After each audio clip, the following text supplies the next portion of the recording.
Again, this is the 4th episode of the documentary, the Ken episode, so let's do this!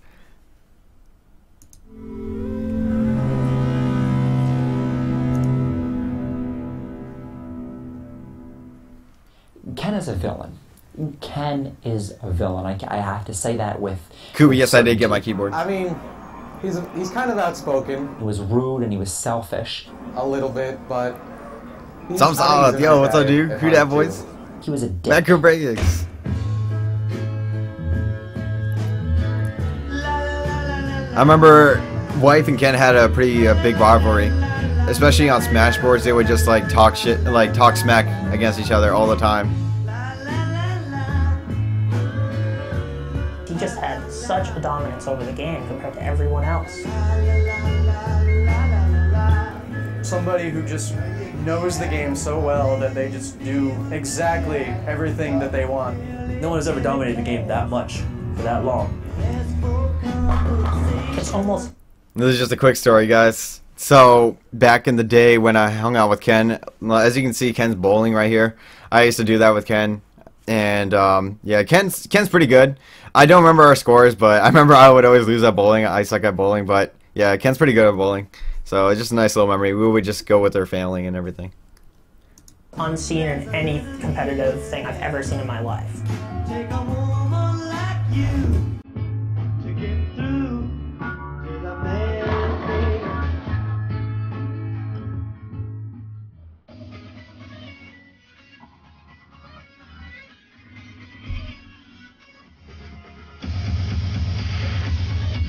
This is the 4th episode, Crazy Cup of Joe.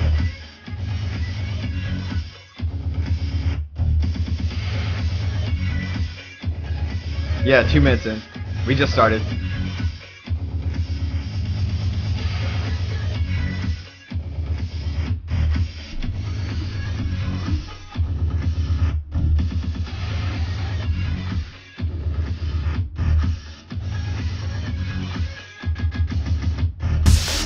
Yeah, this intro's really good.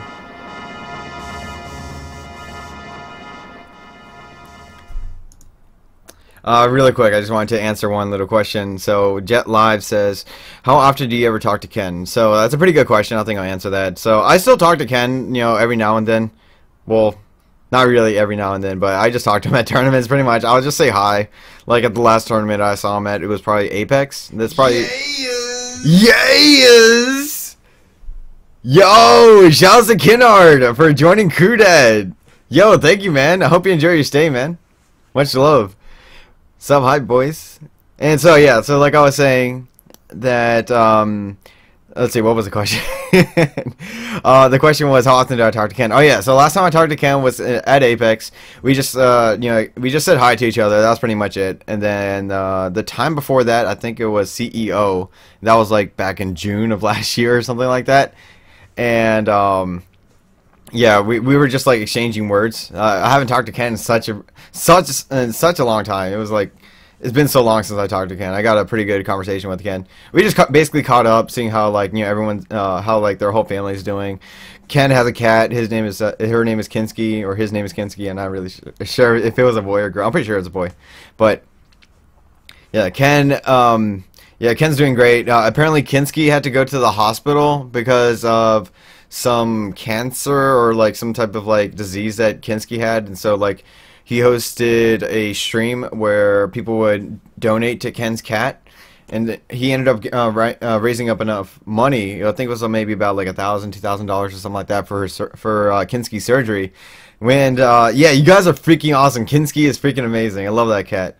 And yeah, thank you guys. So, yeah, we talked about that, CEO, and then I remember we had this one conversation with Ken where I was basically talking to one of his friends, and it's a girl. Her name is Tiffany, and so I was talking with Tiffany, and so like, and Tiffany's just like, you know, saying, you know, everything that she likes to say. She likes to complain a lot. It cracks me up.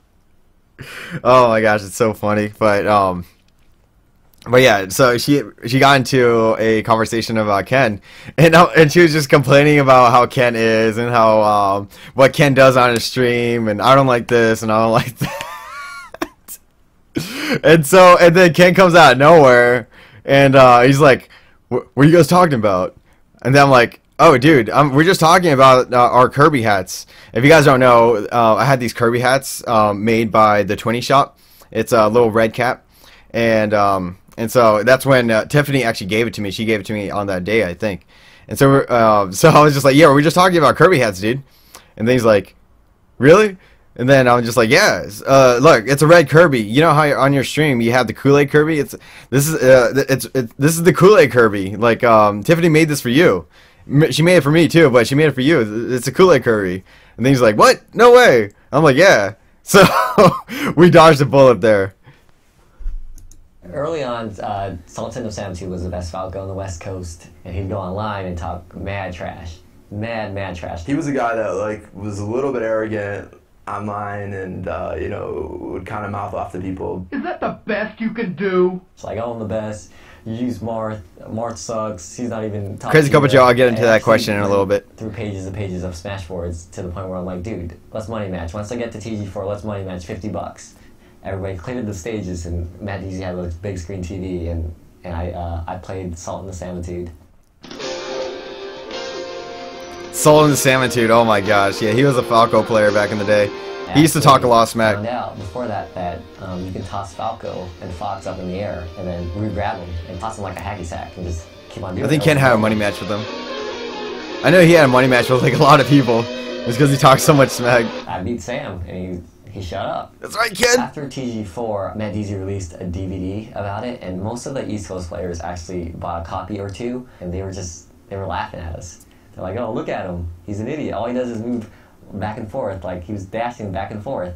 You know, why would he dash back and forth when he can wave dash? You know, I was still new in the community. I didn't wave dash at the time. All I knew how to do was dash back and forth, and that eventually became dash dancing. Just dashing around waiting for the person to make a mistake and grabbing them was a very effective strategy, combined with his ability to aggressively attack well when opening I still have the hat. themselves. That's like the weird part about Ken, that like he's just such an aggro Marth. When you usually play Marths, they're more of a spacing character. Like they try to bait you in and they dash away and grab you. Like they're always trying to play the space game with you. But like with him, he would just be all over you.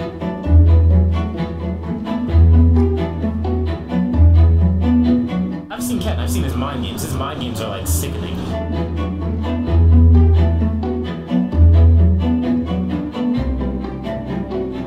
He knows what you're gonna do already. He knows when you're gonna come in. He just really puts so much pressure on you, just like running up to you, making you roll, grabbing you, like just baiting you to do things. He'd get you scared because like a Marth is like intimidating being right next to you. I saw the Ken combo and I was like, When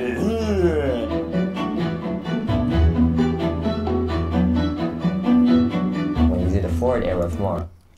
So they're talking about the Ken combo. I actually was playing Ken this one time, and it was like a Marth versus Dr. Mario game, and so it was at Ken's house.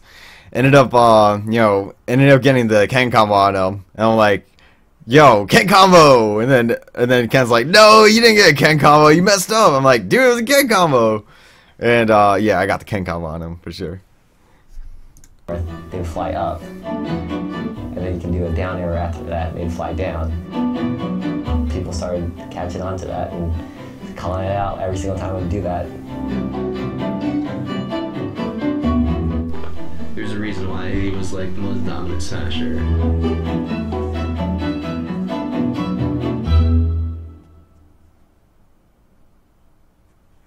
My name's Hugo.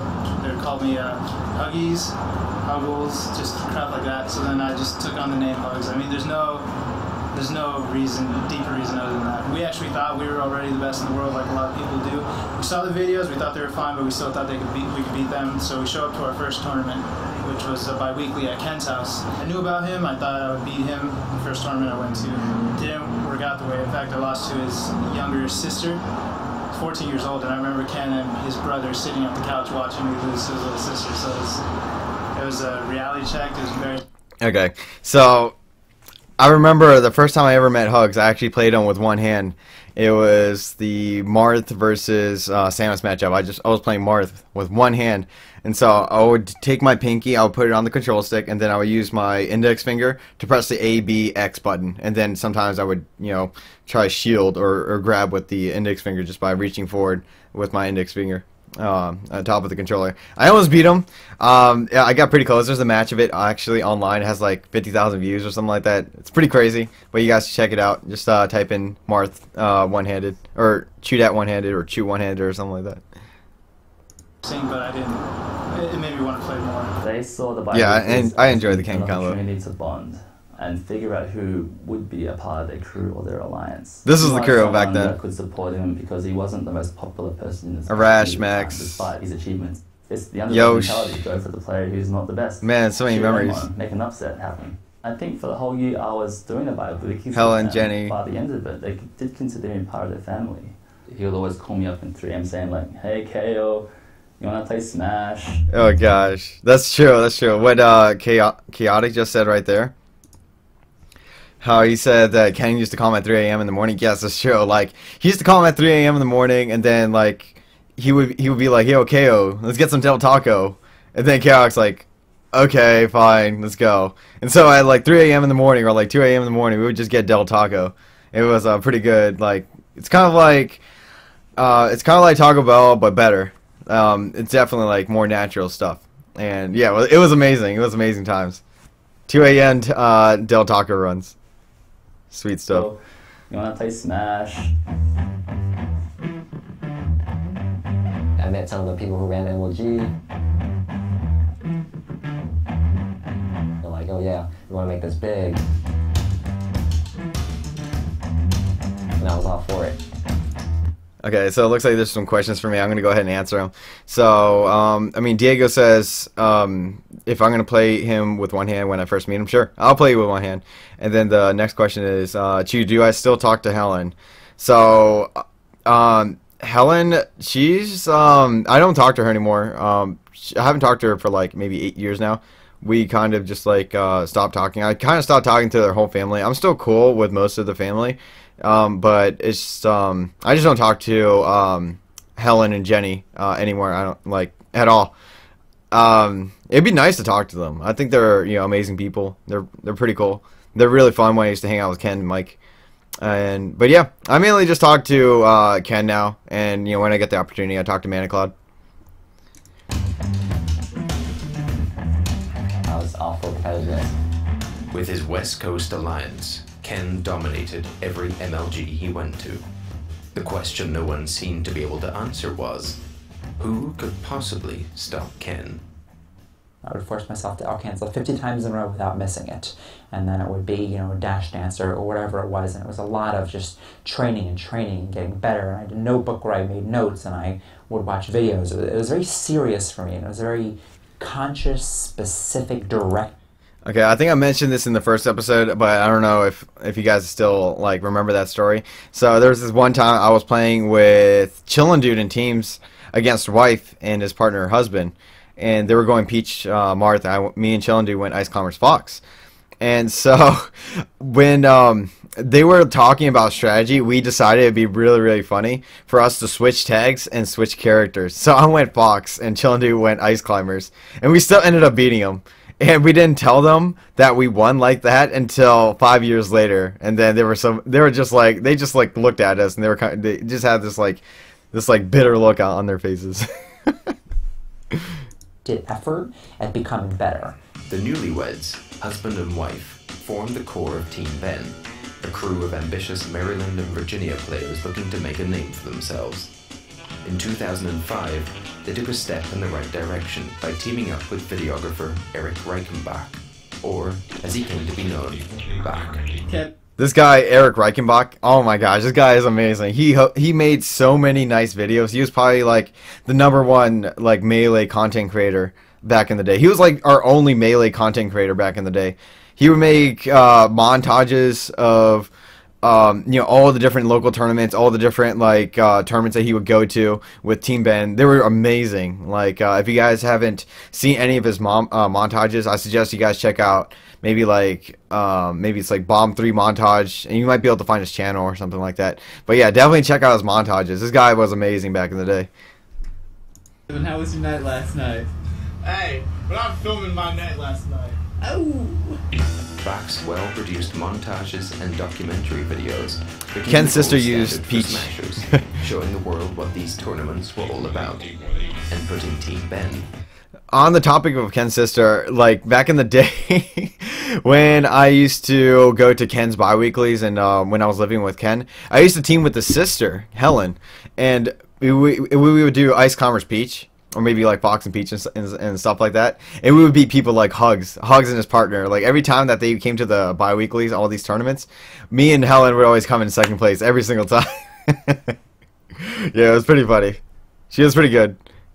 Front. She's Ken's sister, you know? You hear me, Florida? You are going down. I'm going to sail ahead in Georgia and lift you up and throw you into the ocean. That's what I'm going to do. You are going to be gone. 818-818. Yo, shout out to Devin Peach. You see that? I'm nuts.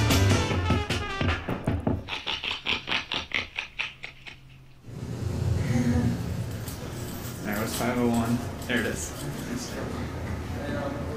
Hey, easy on the camera, dude.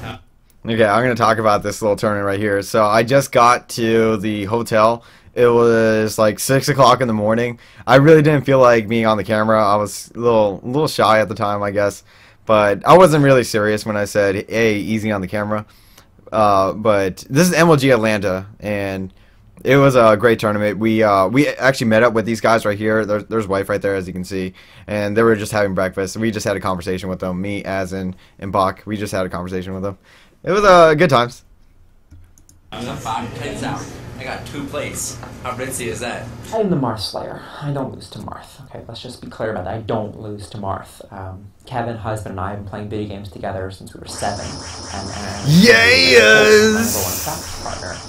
Kevin is also a douchebag, which is important to the story because when you're playing Kevin, he won't let you stop playing until he wins. He will not. Okay, we can be about to go to a party or a movie or to sleep, doesn't matter. We don't stop. Yo, shouts to Macro Breaks. Thanks so much for the donation, dude. So Much Kevin love. and I are playing Marth Peach, Marth Peach, Marth Peach, Marth Peach. I want to play Sheep for a while. Nope. Let's go catch that movie. We're gonna miss it. Nope.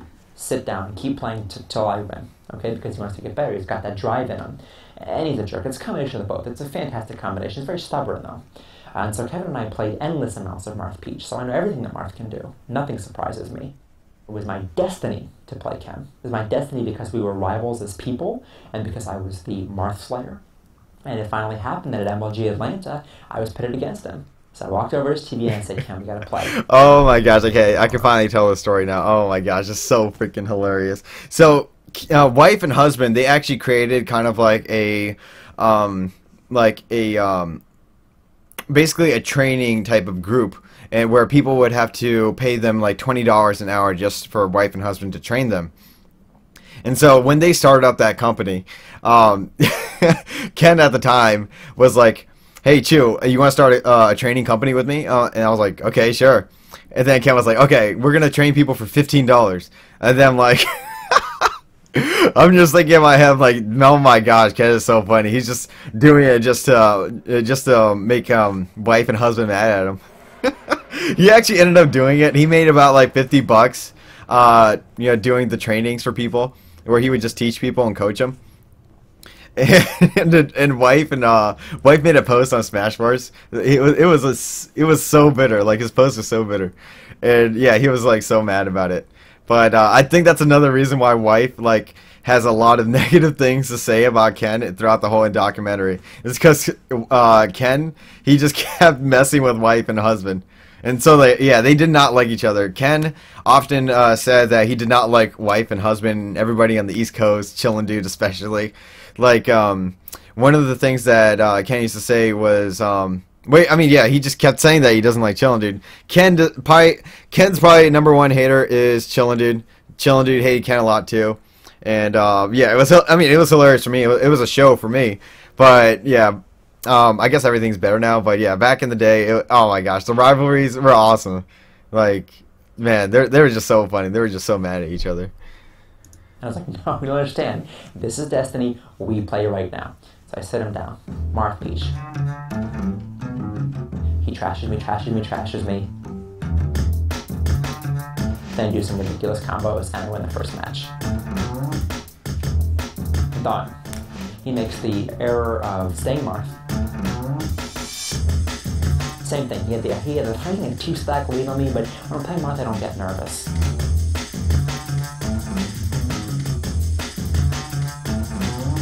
I'm about to beat him and 3-0 at an MLG. Big deal. Third match I could just go to Fox. And let him eat Fox as well. So eating him, it's going great. I'm up 2-stack to 1, and he's ready to go. One good ledge guard can do it, no problem. He kills me, and then it's 1-stack to 1-stack. And then he pulls the, what I now call the Pokemon Stadium combo, where he's kind of moving upwards, up air, maybe there's a second up air, I don't know, but a third one would have killed me, but Fox can't reach Peach at that level, so I didn't even bother to DI or to air dodge or anything, because Fox can't reach there. But Ken, that resourceful son of a bitch, jumped on the windmill and then got me on the top level. And I died. I was furious, and that was it. That was my glory. And then I do start to get nervous, which is terrible.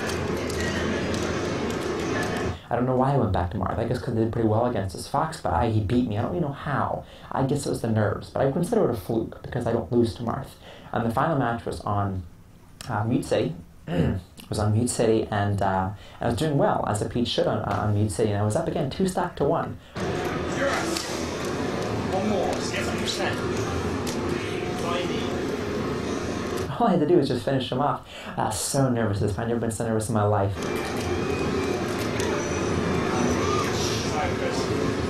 My hands were physically shaking. They were covered with sweat and they were shaking, and I couldn't play, and I'm sorry to John. I know that I am. I was clumsy and I must have been obvious, and he beat me.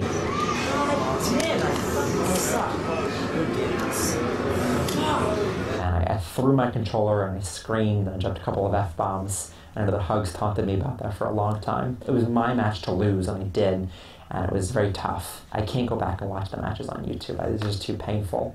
But I do think things would have been different for me if I beat him. I think everything would have been different. Ozin, you did fantastic this tournament. I know it was a real heartbreaker to lose to Ken in the second set on the 5th match, but you won $1,000 for second place. I'd really like to hear about your match with Ken in the finals, in the winners' finals, 1 versus 1. It was like I was facing Neo. Because he had all the mind games. He knew everything I was going to do. If you look at tournament records alone, obviously Ken almost always got the better of him. But some of the matches were very close, and there might have been somewhat of a psychological edge Ken had at some point, that Azin was just like, oh my god, like I always come so close but I can't beat him. I'm here at MLG Atlanta with Ken and Isaiah, the winners of the doubles for the Eastern Regional Conference. Husband and wife both gave you guys runs for your money. I don't think the newlyweds were playing, I don't think they were that great. As you can see, Honestly, Ken they're all talking. Ken doesn't like the newlyweds, Ken and Isaiah, which is husband and wife. They said that they were not impressed with you guys, and they said they're going to annihilate you next time instead of just a close victory. When the set was over, Ken said to me, you had no chance. Ooh, ooh. That's the kind of thing that makes a person want to get better. That's exciting. It gives life a little flavor. You know, Fight Club, when they're asked to start fights and how difficult it is to actually start a fight, how much can you know about yourself you've never been in a fight? How much can you know about yourself you never had a nemesis? You're a person who's your opposite, who you need to go against, somebody who really wants to see you fall. It took people out of a comfort zone, which I think was important. And especially gamers who aren't getting in fights at bars. You know, but it was an outlet to find a place to prove yourself, and you could do that with your controller. There's always going to be some players out there that love to stir up controversy and claim that they're the best, and if they can't say that they're that good, they want to be able to say, well, at least my side of the country's the best. In like 2004 through like 2006, there was definitely like this East Coast versus West Coast rivalry. It seemed like, you know, West Coast always had the better players, but we felt like New York and the East Coast in general had just so many like good, solid players. So we thought like crew battle would be the best thing to hype it up. The Kishes had come up with the idea of the crew battle somewhat recently to that, and they're like, okay, FC is perfect for this. Yo, we're going to MC3. Hell yeah. Tired and hungry. Tired and hungry. Tired and hungry.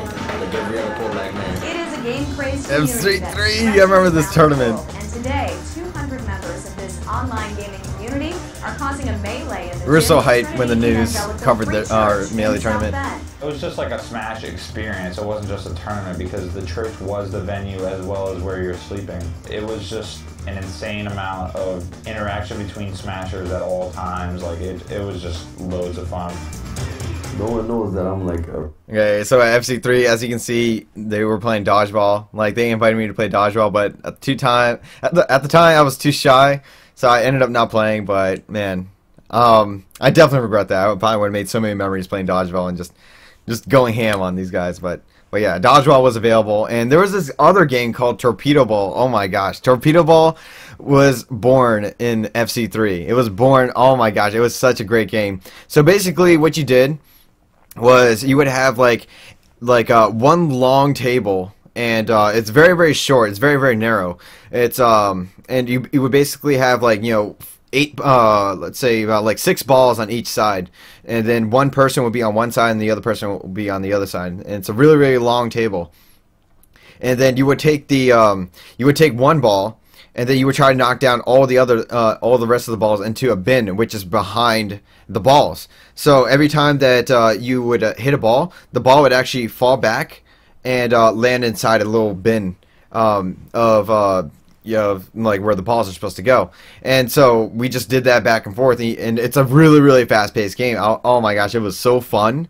Like, that's probably one of the best highlights of the FC3 tournament for sure. Just playing Torpedo Ball. That's what it was called, Torpedo Ball. If you don't know what it is, look it up. Super fast-paced game. You just shoot balls, try to get all the balls and knock down. It's kind of like bowling, but just with like balls, I guess. So yeah, it was an amazing game. Yeah, amazing times. Oh my gosh. Real practical pranker. While they sleeping, I put powder in their face. There was one time, like, Isaiah, he's like a heavy, heavy sleeper. I put like almost half the bottle on his head. Most of what they did was in good fun. There were definitely times Wes would take it overboard. Some of the things he did with, like, the man sauce. I remember actually, like, hearing about the man because they would post it on Smashboards in like big bold red letters, and they're like, they just called him a really good void player, and he's like unstoppable, I guess because he has the fire. It's a really, really hot sauce. It's not like you could pour it. You have to scoop it out with a spoon. I was like mad at first. I'm like, dude, who the hell is the man? I bet he's not I remember gonna the like, man. Kick his ass. When people are sleeping, that's how I felt too. Man sauce on their lip. I got a little bit of the man at FC. It was not fun. So I remember the man sauce. It was a pretty cool like little like joke that everybody used to make. And so, like, you know, as you can see here, Chillin' Dude just got hit with the man, and he destroyed Chillin' Dude at this moment that you can see here. Look at Chillin' Dude's face. But yeah, I remember, like, there was a whole group of people, like, back at the FC3 venue, and like people were just taking the man sauce like left and right, I guess. And I remember Wes was one of those people, and he took some of the man sauce and he just started bawling. He just started crying, like, as soon as he took the man sauce. And as you heard, Chillin' Dude was just talking about, like, how the man would be a really, really good Roy player on Smashboards. Yeah, I remember that too. Like, I felt just like Chillin' Dude. I just wanted to beat the man. It's because, like, people would always say, like, oh my gosh, the man is so good. He destroys Chillin' Dude. He destroys all these other people.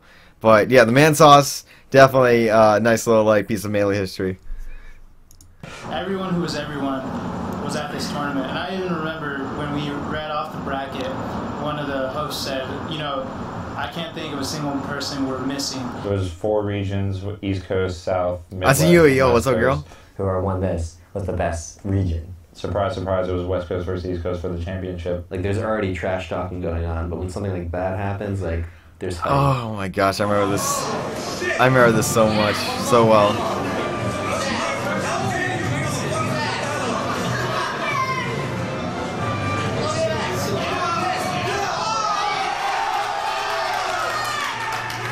The pressure was so serious before that.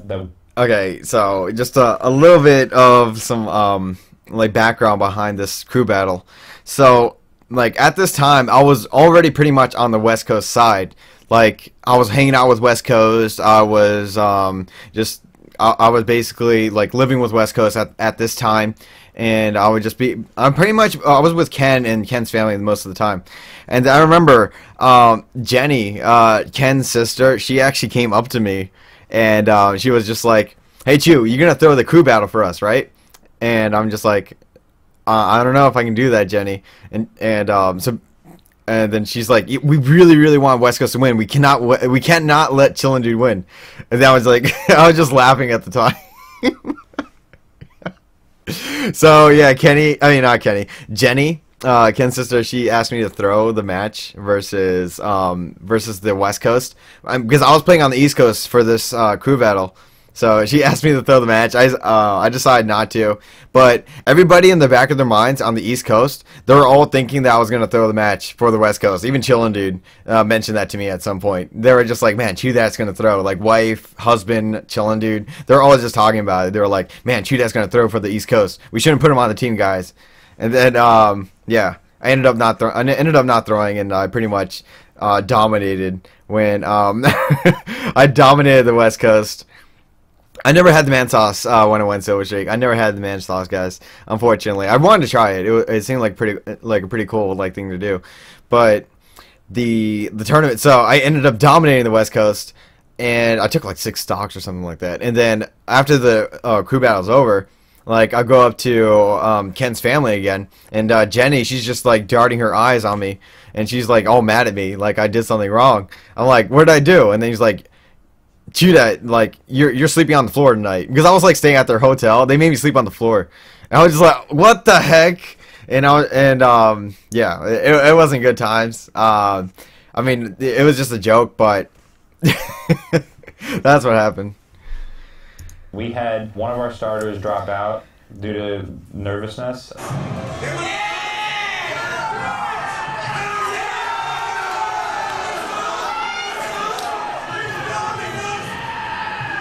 Mike G actually came up and said the same thing. He's like, dude, I don't think I can do this either, man. We're like, dude, are you serious? Like, is this really that hype?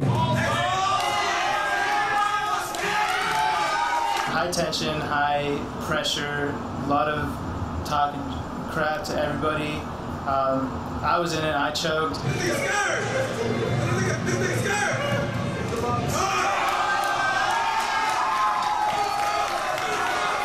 I still haven't lived that down. That's how funny it is. It's been, what, like 8 years almost? And I still haven't lived it down. Like, people still bring up that crew battle. Wes was also our captain and the most vocal. And so he's talking shit as he's playing hugs. I don't think he was able to take it. Not too many people was able to take trash talk from us at all.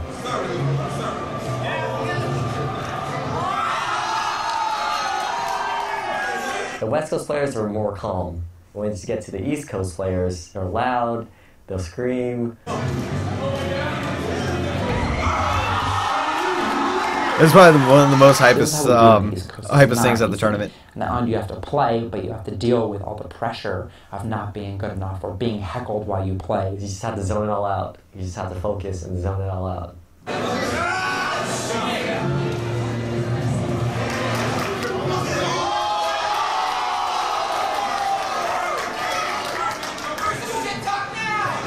He had one of the earliest really well-developed runaway foxes, so it was a very good, tactic at that time.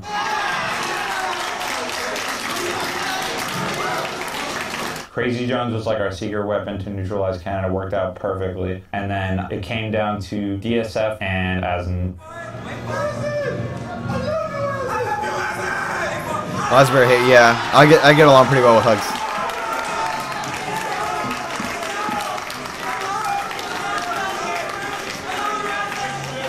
It was just incredible. Like especially just after East Coast won, I felt so bad for the West Coast. I stayed away from this dance. It's not like a forever thing. Like, okay, now we're forever better. But at that point, there wasn't much West Coast could say. Like, when that came up as an issue on the boards, like, thank you for joining us, guys. What's up? I still have the dollar bill, actually, signed by all of West Coast, by every member of the West Coast team, Ken and Isaiah and all of them. They signed the dollar bill, and I keep it. I keep it near and dear in my bedroom. After the crew battles were complete, Ken took first place in singles. Even with the combined talent on the East Coast, in a one-on-one matchup, Ken was still the best.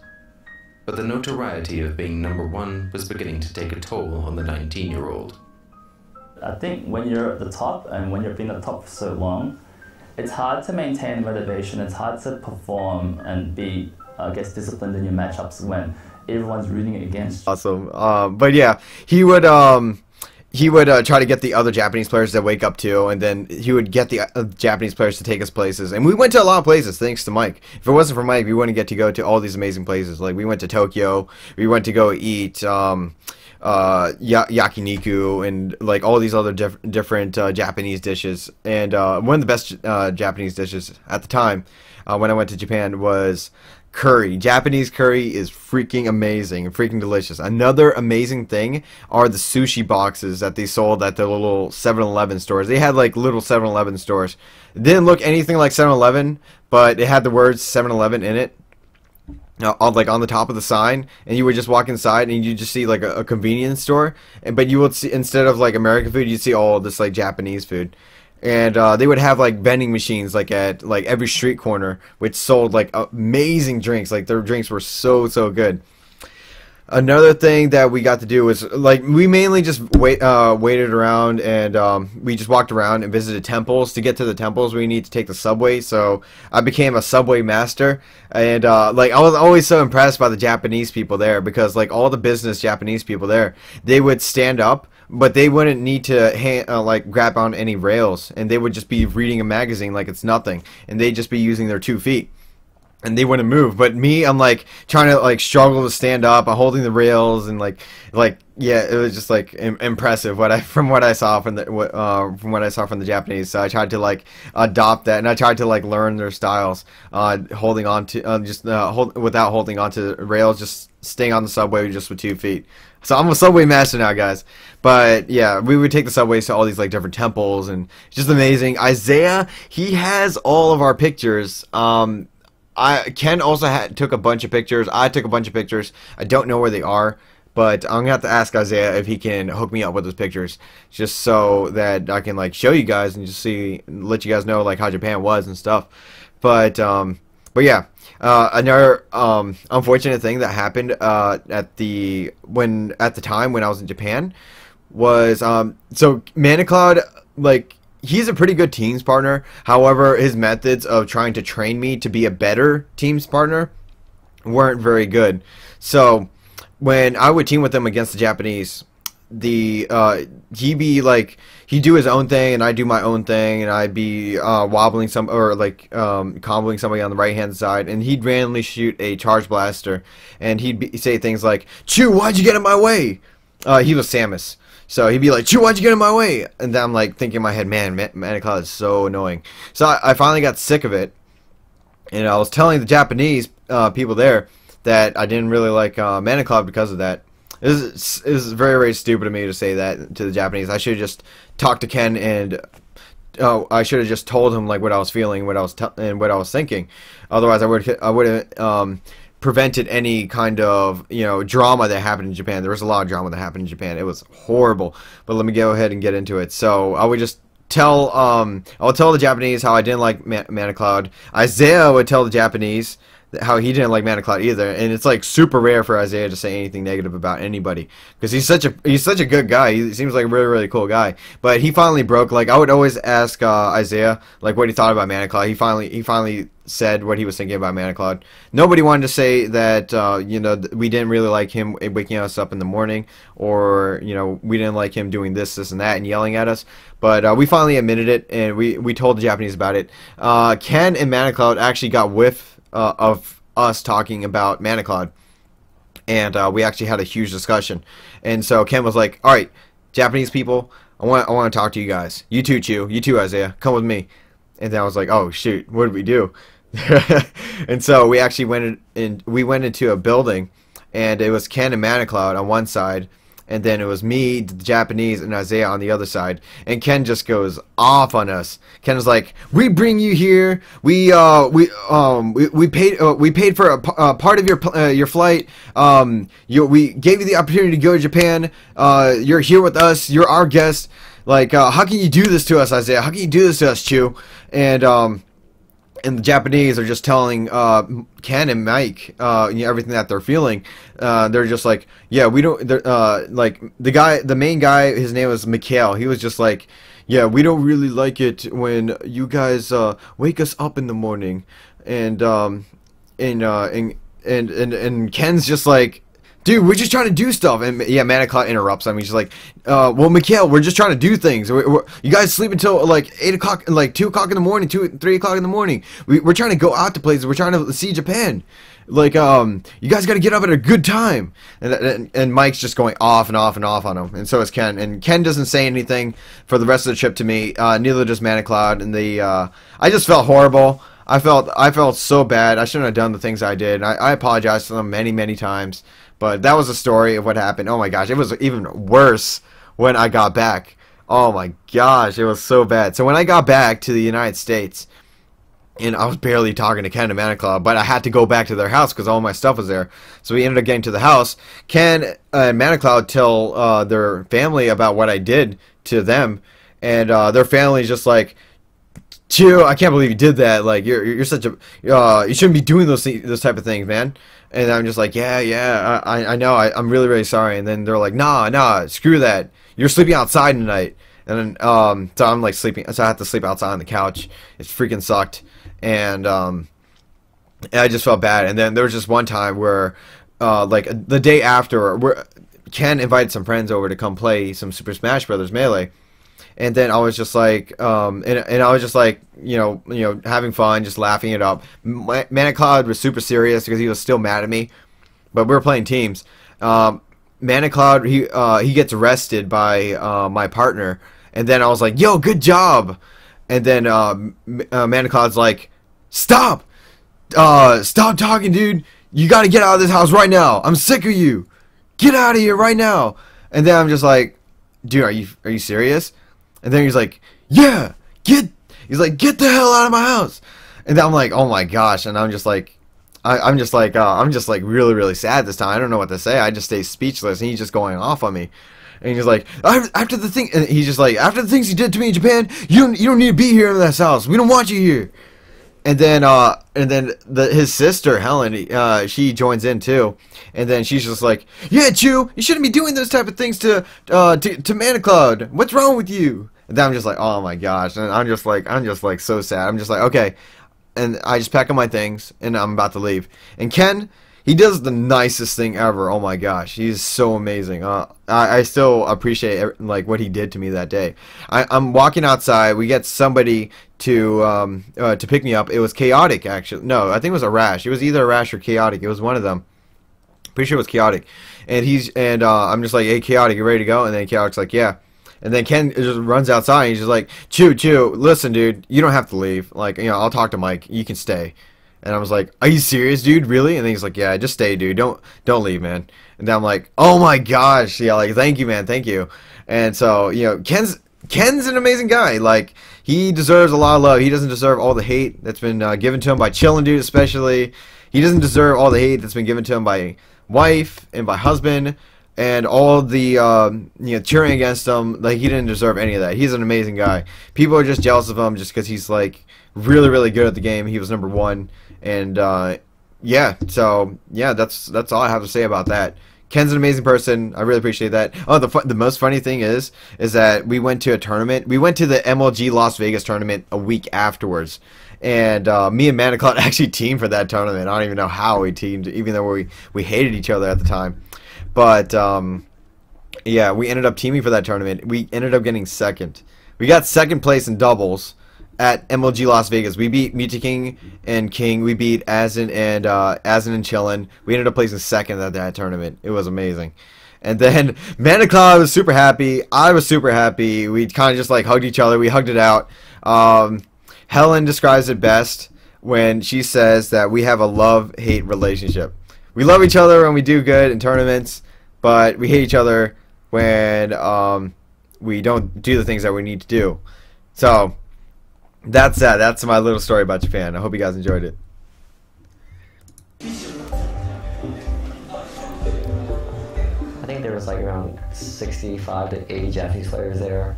And I just wanted to learn, and it was to learn and take back what I saw at the Jack Iron tournament. We saw early on when they were making the bracket, Captain Jack told me he was going to have to play Bombsoldier, and he said, yeah, he's a pretty good player. Bombsoldier just like came out of nowhere and just started beating all these top Japanese players. I've never seen Falcos move that fast. Crazy Cup of Joe, I don't know. Ken was really, really good. I could never beat Azen. Azen ended up learning my style towards the end of 2005. I ended up fighting Bombsoldier in the finals, and that was probably one of the toughest Falcos. But yeah, this is pretty crazy right here. This is when Ken played against Bombsoldier, and then after the videos were released, everybody picked up Falco, and everybody was like, "Oh my gosh, Bombsoldier, kawaii desu ne," and like all this like other Japanese lingo and stuff. And yeah, Bombsoldier won the first 2 games. Bombsoldier was like everybody's god back in the day. Really intense set. Ken had to play pretty seriously.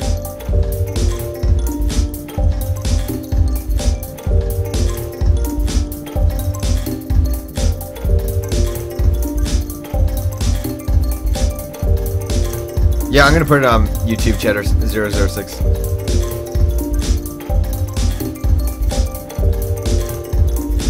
I don't think Ken and Isaiah talk anymore. If they do, it's probably like 3 years ago, and it's just because they both live different lives. If you guys didn't know, Ken knows Japanese, so he impressed the Japanese with his Japanese. Many times. Yeah, there was no shit talk. Everyone was like pretty calm and relaxed. It was just like how I would imagine like a tournament should be. The players like cheered for him equally as much as they did for their own players. Like when he won the tournament, I mean, they have videos of how ecstatic everyone was, and he was getting support from the Japanese players. Like if that had happened in a crew battle or something in the U.S. And a player from another country won, I don't think they would have gotten that same level of respect. They just want to play the game and have fun.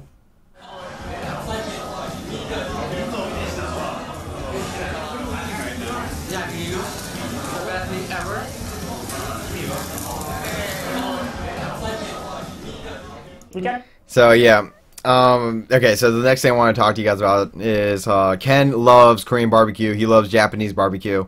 He goes to his little place like pretty much twice a week. Back when I was going to his house in 2005, 2006. As you guys can see here, I think this was filmed in 2012 or something like that. He's still going here. So he loves going to this. Oh my gosh, yeah, this is the same place. Yeah, so this is a Japanese barbecue place. It's really, really good. And Ken loves going here. Ken loves Japanese barbecue. He would go here like so many times. Oh my gosh. And yeah, Ken's a big fan of a Japanese barbecue. Know each other relatively well, and he was a very nice guy. I sometimes didn't understand why people gave him a hard time. I think it was probably because some of the way he acted at times could come across the wrong way. In America, the scene's big enough, so it was all about, you know, trying to be the best person, trying to like burn bridges, or trying to create or even fabricate rivalries for the sake of it to make yourselves better. He banned people like DSF and Hugs from attending his tournaments because it kind of indirectly set up a rivalry. He felt like I was out to get him. Like I wanted to be the best, and I wanted to learn from him and then take him out. And that's not what it is. Like, yeah, I want to learn from you. You are the best. Great, you know. Beat me when I'm good. It was hard to be diplomatic about it. I think I was cut off from half LA scene because of my alliance with Ken. Already commanding, Ken's crew became even more powerful when one of the East Coast's top players began dating his sister and joined the alliance. I basically pledged my allegiance to the West Coast. You know, Challenger and Asm were all met. Oh my gosh. Okay, so I gotta talk about this. Okay, so I told I told Travis, the creator of the documentary, not to put these type of things in the documentary because they're definitely controversial. And he was just like, yeah, Chew, don't worry about it, man. I know how to do documentaries. I know how to edit things. He obviously did not edit anything. He told everybody that I was dating Ken's sister, when that's obviously not true. Freaking Travis. At me, they were like, no, Chew, we don't want to play with you anymore. We don't want to be your friend anymore. They were just like really mad at me. You know, I felt kind of sad, but you know, I went to the West Coast, so I gotta stick with the West Coast. He was part of the alliance. He was calling himself sort of like a Okay, so me joining the West Coast. So I think somebody asked me why I joined the West Coast. The reason I joined the West Coast is pretty much because I liked them. I was kind of like the type of person back in the day when I was like at this age. I was like 15, 16, 17, around this age. My type of personality is like I move from friend to friend pretty easily, and I don't keep like, you know, friends. Like I'm not stable with my friends. Like you know, in terms of closeness. So that's pretty much what happened. I got to meet Ken. Ken invited me over to his house. I had a really good time with him. He was my new best friend at the time, and I guess I tried to like tell Chillin' Dude and Nazin about that. They did not understand. They were kind of like mad at me about joining the West Coast. Especially they would make fun of me so much, especially Chillin' Dude. I'm sure they weren't that mad at me, but it got really bad when I started just like just talking to them, and like I would just say something like dumb to them on Smashboards, and it's something I shouldn't have said. But it was mainly because like Chillin' Dude was ignoring me around this time, and so like I kind of felt hurt by that. So I kind of like said something back to him, and kind of like in a way like, "Hey, dude, why are you ignoring me? Here's an attack back at you." So that's kind of like what happened. So me and Chillin' Dude and Azin, our friendship kind of dissolved. But you know, I don't mind. I got to experience so many great things in the West Coast. Like if you've never been to the West Coast, like then you're missing out, because the West Coast is amazing. In and out, Japanese barbecue. The people there are awesome. Beautiful weather. Air's beautiful. Like the West Coast is amazing. I definitely prefer like, you know, that type of like, you know, atmosphere and positiveness and like, you know, chillness that the West Coast. Oh, the West Coast people are so chill. I definitely prefer that type of chillness rather than like, you know, the East Coast where, you know, they all talk smack on each other. That's all they did, and they just hate. They just love to hate. So I guess it's probably the best thing I could have done at the time to prevent myself from like, you know, being with that type of like people where we just hated on each other. I definitely wanted to be a person of love. I love everybody. So so that's pretty much why I joined the West Coast. Up to California at the time. Shortly after that, Azin actually took his first retirement. Like he took a break from the game for the first time. And since Chu had started swearing his allegiance to the West Coast, I pretty much like was just H2IL by myself. The scene was changing and changing in Ken's favor. He won the MLG championships for the second straight year and entered his third year of nearly undisputed domination. When EGM ran an article naming the 5 most dangerous gamers, Ken was among them.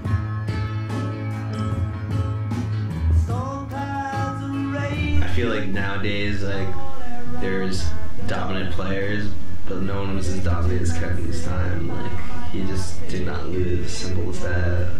As 2006 dawned, the last thing anyone could imagine was a contender for the throne. So people are still asking me about Chillin' Dude, about my relationship with Chillin' Dude. Chillin' Dude is an amazing dude. He's my homie right now. Like that happened a long time ago. That was like 10 years ago when this all happened. But right now, yeah, me and Chillin' Dude were homies. Like we just to give you guys a little bit of insight of like how everything like about our kind of like our relationship right now. This is just how our relationship is. So when we first heard about Ken and Korean DJ getting sponsored by Team Liquid, me and Chillin' Dude were just like, oh my gosh, dude, we can get sponsored if we try really hard enough. So we ended up getting pretty lucky, and we had one of the top dogs, like the manager of Riot, the person that creates the that's a part of like League of Legends. So it's like the CEO of League of Legends, I guess. So we got that person to follow us on Twitter, and I told Chillin' Dude about that, and I was like, dude, Chillin', we need to hit this guy up. Like he can probably like help us out. Chillin' Dude takes my idea, talks to that guy, and then that guy is like, okay, sure, let me see what I can do. That guy gets in contact with Team Curse. Team Curse contacts Chillin' Dude, and Chillin' Dude tells me about it, and I'm just freaking out. I'm like, oh my gosh, oh my gosh, oh my gosh, we're talking to Team Curse. Oh my gosh, oh my gosh. And Team Curse was like one of the best teams in the whole League of Legends tournaments. LCS is what they call it. And I'm just like freaking out, and I'm trying to explain to Chillin' Dude the situation here of like how big of a Team Curse was. And Chillin' Dude's like freaking out as well, and we're both just freaking out. And now we're both sponsored right now. I got sponsored by Mortality in a different way. I got my own hookups. I got pretty lucky myself. Somebody actually approached me and basically gave me the sponsorship. So it was pretty easy to get that sponsorship. And Chillin' Dude, he's doing freaking amazing, getting a job with esports. This is basically his life right now, and he's making Team Liquid proud. It's so exciting that he's a part of Team Liquid, by the way. And I'm doing my thing. I'm with Mortality Esports, and so yeah, we basically have that, and that's kind of like one of our, like, and we basically we hype each other up right now. We just try to pull each other to go upwards. So we're just trying to strive to get better and better and better, to see where else we can land with this esports stuff. So Chillin' Dude's trying to do his own thing. I'm doing my thing. I'm streaming right now. And but yeah, so that's our relationship right now. That's we're just like really happy for each other. We're happy for the community. We're thankful for the community. Everything's just amazing right now. Everyone's just happy, and that's pretty much our relationship right now. We're just really freaking tight. And yeah, we have Chillin' with Chew as well, which is another amazing series that you guys enjoy. And I'm gonna have to talk to Gimmer about creating another episode. But yeah, let's go ahead and get this documentary done with. It's almost done. Own Ken had forged. Unfortunately. Least of all, in a wannabe pro skater, hailing from a yes, Darius from TSM and Leffen's a part of TSM. That's exactly right, Bryce. Right? It's so crazy, so cool.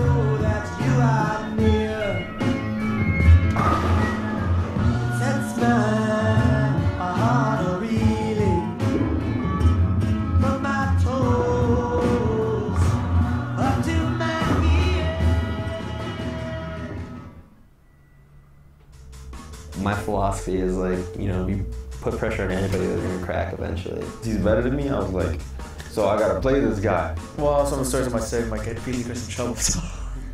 They just can't handle me right now. You see guys like flocking. I'm like, relax. Let her breathe. PC was just pulling out all kinds of new tricks. Ken wasn't someone who just stumbled upon the skill. Ken was someone who wanted to win.